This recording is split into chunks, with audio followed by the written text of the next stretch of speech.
and welcome to another Not Too Shabby Shop Design Team project featuring the December box of the month. I'll be using the stamp set that is called Snuggle Weather as well as the Snow Critters paper pad. I've colored my images off screen and fussy cut them out, and then the paper pad is 6 by 6. There are 2 of each design, 24 double-sided sheets. I'm just giving you a little peek at some of these pattern papers. It's a really cute paper pad. I'm going to be pairing these Not Too Shabby products with Lawn Fawn products. So starting with the Magic Iris Snowflake, I did use that one. The next two I ended up not using in my card design, but I pulled them because I wasn't sure where I was going. I usually don't pre-plan my cards. This is the Snow Flurries backdrop, and finally from the new release, the Heart Garden border. Let's jump into card number 1, which is going to be more of a thank you card. I did use a stitched rectangle die that is approximately 4 by 5¼ inches, and then I used a postage stamp die to cut out both pieces of my pattern paper. I used the Magic Iris Snowflake die and some pink cardstock to cut out a place for my deer, and I'm going to be using the sentiment from the Snuggle Weather stamp set that says "For a Dear Friend." I like this because I can say, you know, a big thank you on the inside. I could actually send this as a birthday card. I like the color palette. It's so different, adding that touch of green to that pink because it's kind of a chartreuse green. In fact, when I stamp my sentiment, you can see over on the left side that I did stamp one, but I just cut it down using my paper trimmer, and I never get it straight that way. So I'm going to go back to the drawing board and I'm going to re-stamp that sentiment, but I am going to stamp it with Catherine Pooler's green tea ink, which really went perfectly with that chartreuse pattern paper. What I really was trying to highlight with this video was that the stamps in this collection are so versatile and can be used all throughout the winter months for many separate occasions. So as I mentioned, this card is going to be more of a thank you card. Now I'm not adding a sentiment to the inside, so if I do need a second birthday card, I certainly could use it as a birthday card, but likely I would use this as a thank you card. I did glue my Magic Iris Snowflake to the upper portion of that chartreuse cardstock, and then I'm going to remove the backing from my foam tape and I'll add my deer over the top. Once I center my deer into that circle, I'll add another piece of foam tape to my sentiment that says "For a Dear Friend." I'll attach it to my card base, and that will complete my first card. So very quick and easy, just a little bit of die cutting. I did a lot of it off camera just for the sake of time. I wanted to make sure that I got all 3 of these cards in here. You could see how I assembled them, and I could talk a little bit about what products I used as opposed to you sitting here watching me color. These are some masking stencils that are from Tailored Expressions. I'm using the largest rectangle. It has some etching around the edges, so I was able to line up my card panel and get it nice and centered, and I'm going to start with Worn Lipstick Distress Oxide ink.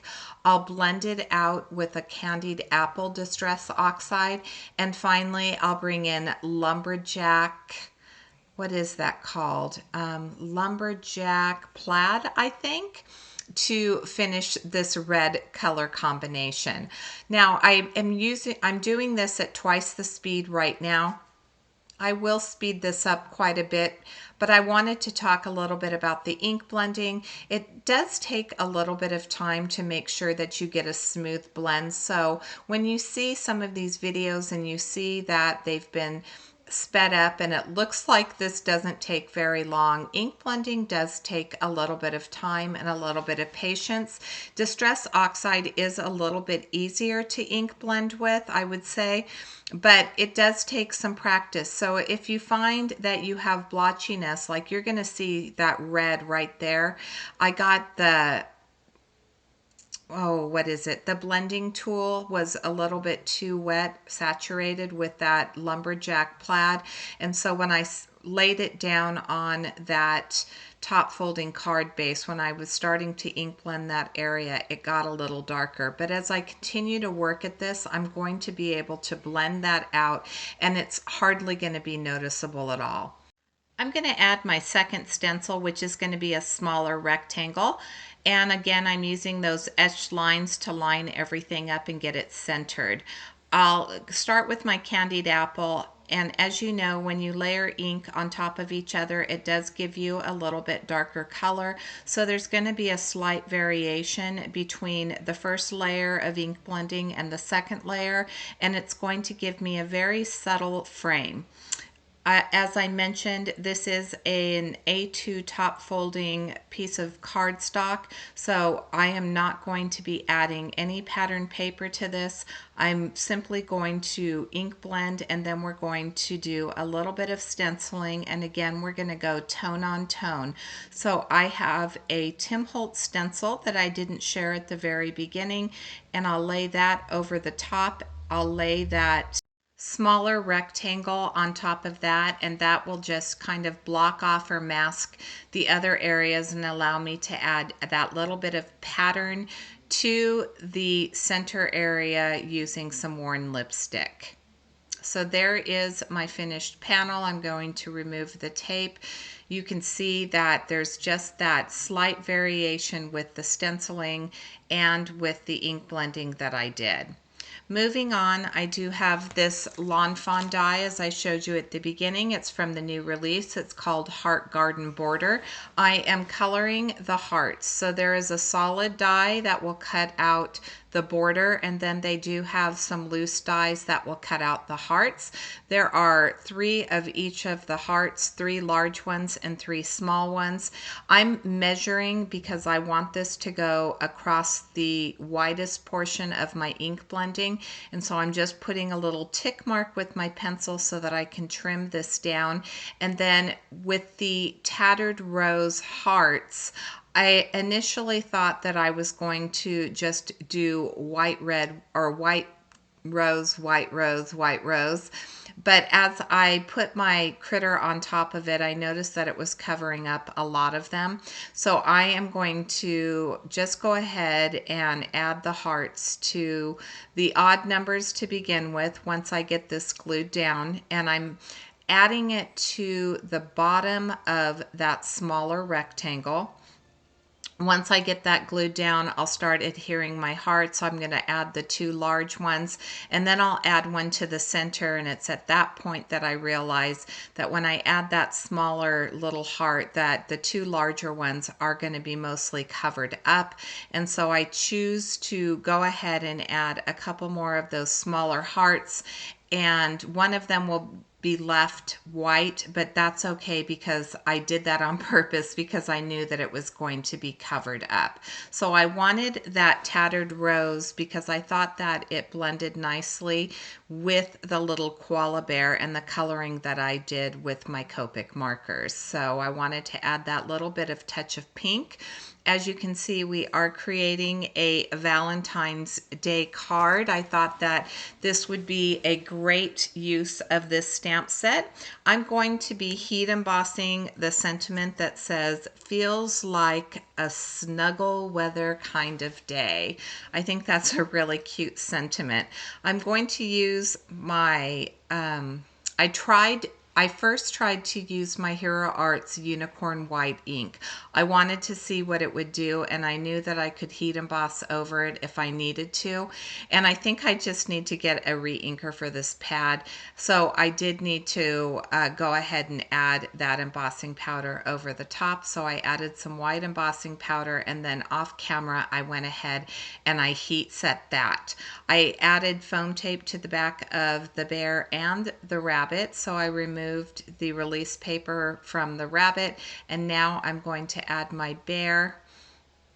And once I adhere that, I decide that it needs a little more, so I'm going to add those loose hearts. I die cut another set of 6. I'm only going to use 5 because I do like to use odd numbers on my cards, and so I'm going to place 5 of them onto this card panel. I'll use my jewel picker and some wet glue to glue them down, and once I get those glued down, that is going to complete card number 2. For card number 3, I'm going to put that one together really fast for the sake of time. I did use a piece of pattern paper from the Snow Critters paper pad, and I die cut it to 4 1/4 by 5 1/2 inches because that is going to be the size of my top folding card panel. I used that hillside border. It's a slimline die from Lawn Fawn to cut out my hillside. I used those balloons. Those dies are from Penny Black. They're very old. In fact, they're called Uplifting. I don't know if they still sell them. If they do, I'll have them linked. So I die cut the balloons, and then of course you can see that I used some white. This is actually some white glittery cardstock, not glittery, shimmery cardstock, and I used that Snow Flurries backdrop die from Lawn Fawn. Once I adhered it, I realized I forgot my hillside. I was putting the cart before the horse, so I'm just going to tuck that hillside underneath, add a little bit more of that wet glue to the frame, and then I'll adhere that down, and we will start working on our sentiment.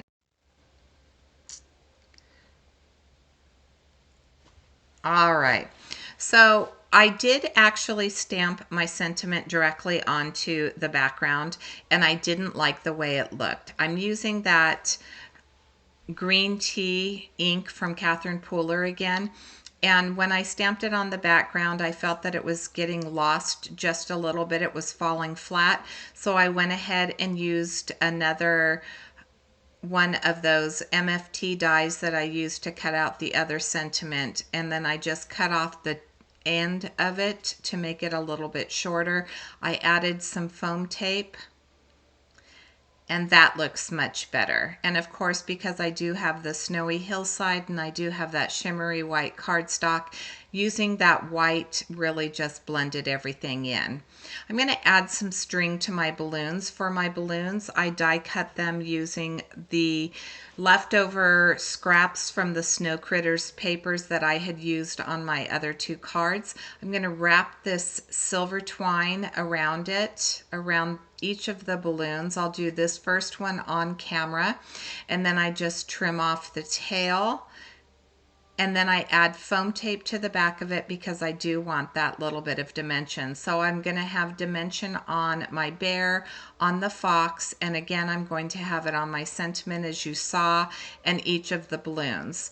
On the round balloon that I'm going to add, this pink one, I did add the foam tape to the center, and then I realized because I added the foam tape to this larger chartreuse balloon that I was going to need to adjust that foam tape. So you're going to see me here in just a moment adjust that foam tape on this balloon.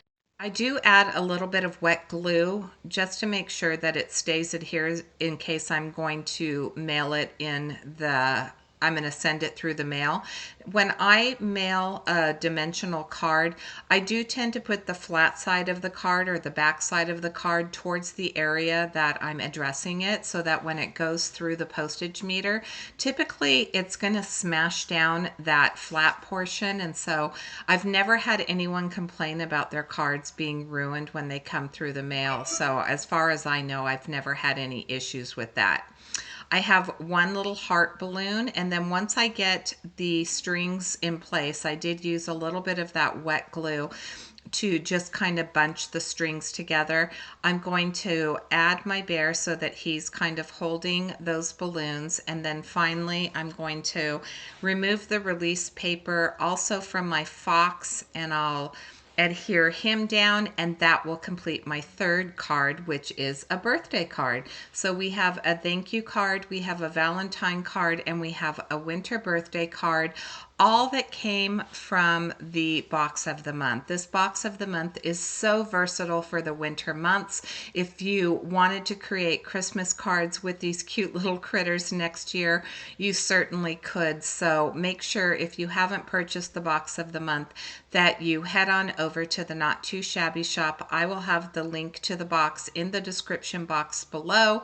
Here's a look at all three cards. Thanks for joining me today, and until next time, I hope you have a fabulous day.